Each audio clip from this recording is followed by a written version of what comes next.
Very first one we got is the one that I keep hearing rumors about all over the place. And I don't mean just the Giants. I mean, the whole NFL is talking about what's going to happen with this guy. Tee Higgins. And it seems like this has been the second year in a row now we're having this because you know why? Because it is the second year in a row we're having this I was gonna conversation. say.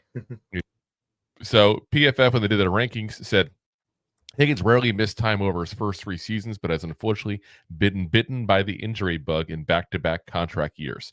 That said, when Higgins suited up in 2024, he consistently produced at a high level. The fourth-ranked player in PFF's free agency rankings last season, Higgins figures to be one of the most sought-after players on the market again in 2025. And you got to think that, I mean, who knows, anything can happen, but you got to think the Bengals are not going to franchise tag him again, right? I doubt it. Yeah, like that. It's possible, but that's one way to really piss off a player to say, we're going to draft you. You can't go anywhere for 4 to 5 years. Then we're going to tag you twice on top of that. Like your whole career is basically over before you get free agency sometimes. This past season, as they mentioned, he has some injury issues, 12 games, 9 starts, 73 receptions, 911 yards, 10 touchdowns, which was a career high. He's missed, as he's mentioned, some time the last 2 seasons, missed 10 games over the last 2 seasons. I feel like there's there's certain players that people just think are better than what they are. I feel like Tee Higgins falls into that category. Gonna say. Yeah. Like he's only cracked 1,000 yards twice in 5 years. He's never cracked 1,100 yards. He's never gotten more than 75 catches in a season.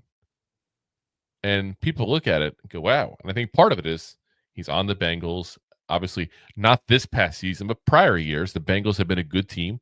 That gets you a lot of airtime. That gets you a lot of press. Therefore, obviously, you had the one Super Bowl run. And then you throw in the fact that people are looking at him going, oh, well, Chase is the real number one wide receiver there. Imagine what Higgins could do if he was the number one wide receiver. And there's some legitimacy, I think, to that. But you could also sit there and say, well, what happens if Tee Higgins is the number one and he's now facing number one corners instead of number two corners? Yeah. I mean, we use this analogy all the time. Your Batman and your Robins, and Higgins is neither. For you, comic book fans out there and everyone, he's more your Nightwing. He's not quite your A-lister number one receiver out there, but he's usually better than your number two receiver. Yep. Well, and works well with a team. Like, so to say, if we have him, like, he probably would succeed next year because he's going to be number two to Malik Neighbors. He's going to have the full games because there's going to be some certain games where their one corner that we're facing against is probably going to get Tee Higgins. And he's not going to play as well. Then Neighbors going to feast, and it's going to go back and forth. And he is a big receiver too, so he does play different than to what Neighbors is. That's for sure. But I look at this. I'm going to give you a player, and I'm going to see if you can guess what player I'm talking about here. Okay, because I think this is an interesting analogy to use when we talk about Tee Higgins. Big receiver, obviously, is what Tee Higgins is. A decent sized receiver, jump ball guy. So here's a player that got injured one year. The year right before that, had a full healthy season, had 65 catches, 1,190 yards, and 11 touchdowns. A very Tee Higgins-esque type of number, I would say. A little more yards than he gets, but, a decent Tee Higgins style. That was 2019 he had that year. Who do you think that is? 2019? Slade? Yeah. Kenny Golladay.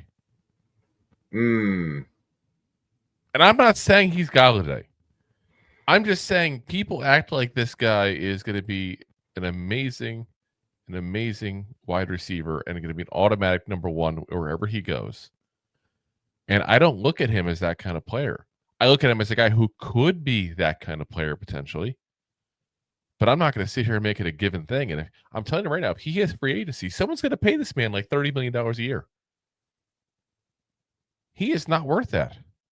Not with what he's done so far in his career. No offense to him. He's a great player. I'm not trying to say he's a scrub. He's a great player. He's a guy that's going to get you about 65 catches a year, right around that 1,000-yard mark and be a decent touchdown guy.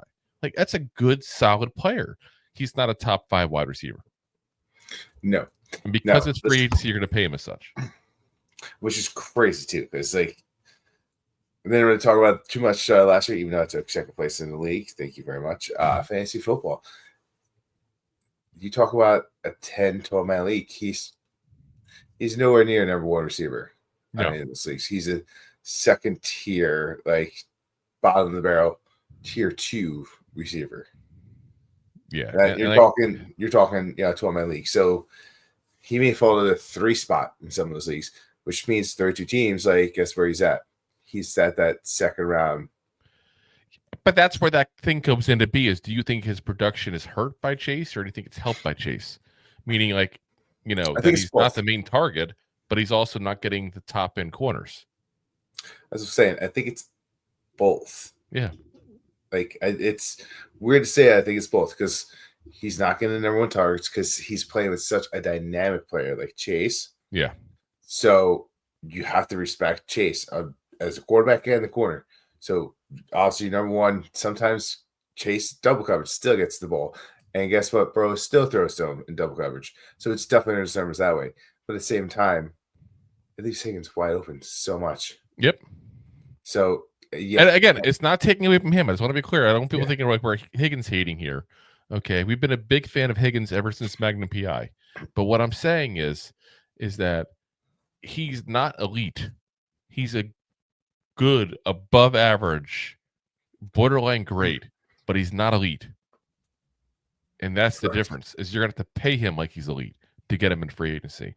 And I don't know about y'all, but I am tired of the Giants overpaying in free agency. Yeah. And I know everyone overpays in free agency. Let me be very clear on that as well. But we paid $30 million last year to an edge rusher that is not elite. He is a Tee Higgins of edge rushers and Brian Burns. Okay. I don't want to keep making that mistake. I want to go ahead and get guys in here who are value picks. And if I'm going to pay someone like they're elite, they better be elite. Yeah. Higgins is an elite. So. If you like that clip, then you will love the full episodes too. Find us on your favorite podcast app and look for us on all your favorite social media platforms. Thanks so much.